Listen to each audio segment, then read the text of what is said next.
What is the most difficult call for a tournament director at a bridge tournament? For me, the answer is any call that has to deal with a freaking hesitation. You might be thinking, hesitations happen all the time at the table. What are you talking about?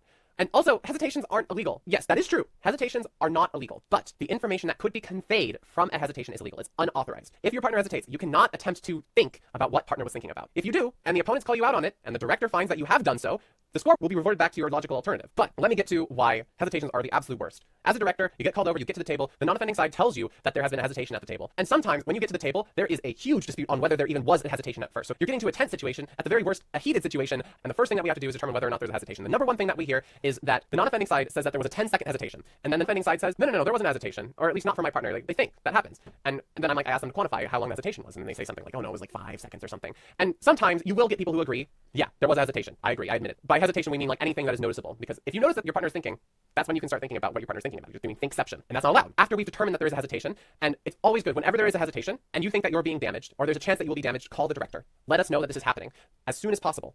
Because it looks worse on you as a caller if you call us at the end of the hand. You did not preemptively attempt to do something here. Less so in hesitation calls, but in certain calls, it's always good to call as soon as you possibly can whenever the irregularity occurs. And after the potentially heated dispute that happens on determining whether there is a hesitation or not, once that's done, you have to say, well, continue playing, call me back if there's been damage. And then you come back to another potentially heated table of people are arguing about whether or not there was hesitation and whether it was even damage. I'm exaggerating a little bit here, but this can happen. We get called back to the table and then people will tell you, no, I feel like I've been damaged. Potentially when they haven't even been damaged, but our job is to look into it. What we have to do is a lengthy process called polling, where we go to other people of the same level and we give them the same situation, but lacking the unauthorized information. We give them the hand, we tell them what event they're playing in, we start bidding out the hand with them, and we need to be sure that they can sympathize with every bid that happens. So we will pose a question on every action that the hand has to take. And if they deviate from what happened at the table, we have to say, okay, I understand that you would do this, but can you sympathize with somebody who did this in the situation? Can you get into that mindset of somebody who did this? And if people say no, before you even get to the decision point, the poll is over. You have to move on to somebody else who can do that. And you need to do it multiple times. You need to ask a lot of people whether or not they would be doing the same thing, lacking the unauthorized information. And if we find that people are doing the same thing, lacking the unauthorized information, then the result stands. But if people are doing other things, logical alternatives, we can force those logical alternatives on the auction that happened at the table, and we would see what happened after that. And then that would be the score for the board. Of course, there is a lot more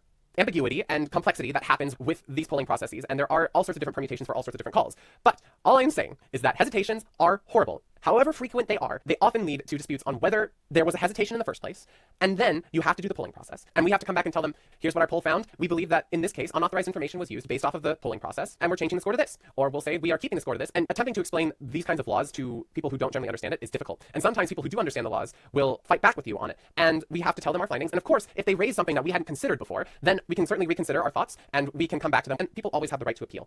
But hesitations lead to some of the messiest director calls. That is the point I'm trying to make. And right now, they're the most difficult director calls for me in my directing career. Let me know your thoughts on hesitations in the comment section down below. Keep on bridging, everybody. Bye.